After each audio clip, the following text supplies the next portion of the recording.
हम बात करेंगे कि हमारे फल एवं सब्जियों में कीटनाशक के अवशेषों की जांच किस तरह की जाती है।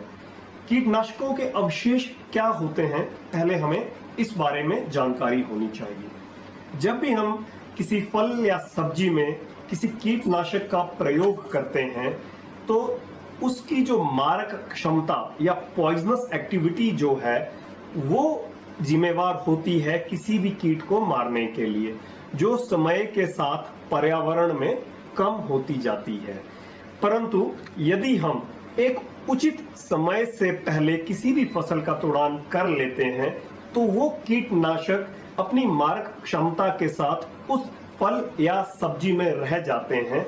तो वो जो कीटनाशक उस फल या सब्जी में रह जाते हैं उन्हें हम कीटनाशक के अवशेष कहते हैं, जो हमारे को तरह तरह के नुकसान पहुंचा सकते हैं, तरह तरह की बीमारियां कर सकते हैं।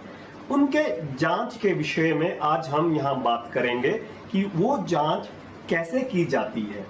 सबसे पहले हम जिस भी खेत से या हम किसी भी बाग से कोई फल या सब्जी लाना चाहते हैं उसका 2 किलो सैंपल इस तरह के लिफाफे में भर के लाते हैं।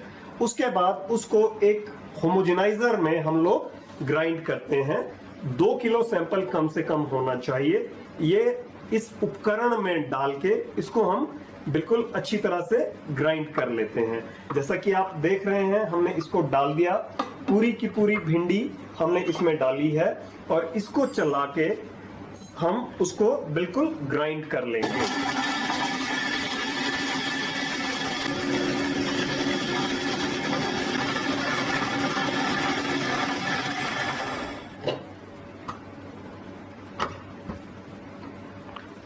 तत्पश्चात जब ये अच्छी तरह से ग्राइंड हो जाए, इसका हम 15 ग्राम सैंपल लेके आगे की विधि से हम इसको विश्लेषण के लिए तैयार करते हैं।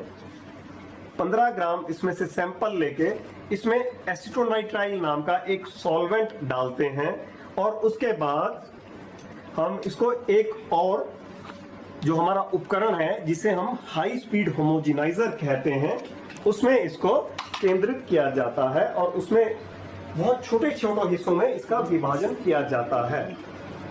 यहाँ आप देख रहे हैं कि इसमें एसिटोनाइट्राइल नाम का एक सॉल्वेंट डाला जा रहा है।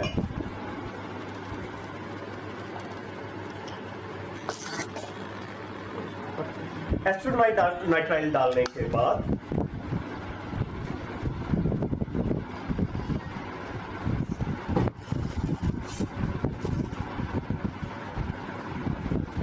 अब हम इसको हाई स्पीड होमोजेनाइजर में अच्छी तरह से बिल्कुल छोटे छोटे हिस्सों में इसका विभाजन कर देंगे।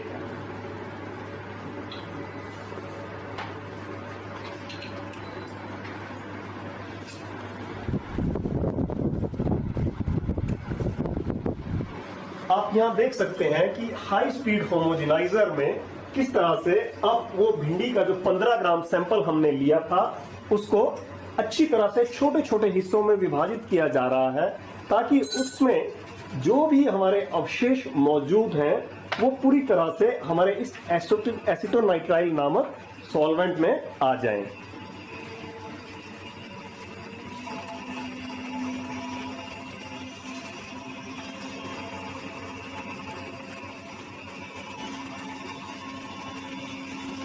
इस तरह से इसको करने के बाद अलग अलग हम इसमें रसायन डालते हैं और यहाँ पे इस प्रयोगशाला में इसको हम पूरे के पूरे अवशेष 1-2 ml की वाइल में निकाल के, जो कि मैं आपको अभी दिखाऊंगा, कि 2 ml की वाइल होती है जिसमें फिर ये पूरे अवशेष हम लोग मानते हैं कि इसमें आ गए हैं और फिर इसके विश्लेषण के लिए जो एक हमारी प्रयोगशाला है जहां पे हमारे बहुत उचित हमारे विश्लेषणात्मक उपकरण लगे हैं, वहां पे हम इस वाइल में डाल के 2 ml सैंपल को ले जाते हैं।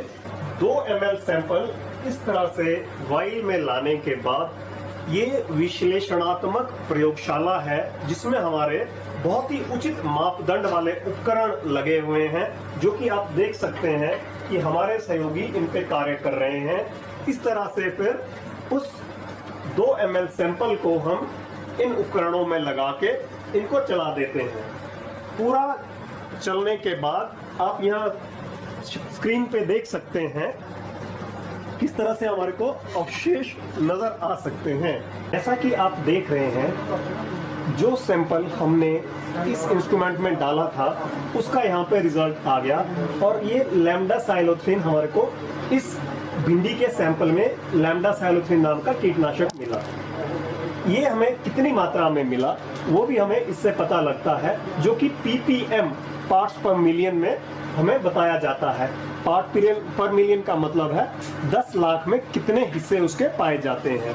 यहाँ से देखने के बाद हम ये पता लगाने की कोशिश करते हैं कि क्या ये सब्जी हमारे खाने के लिए उपयुक्त है या नहीं है।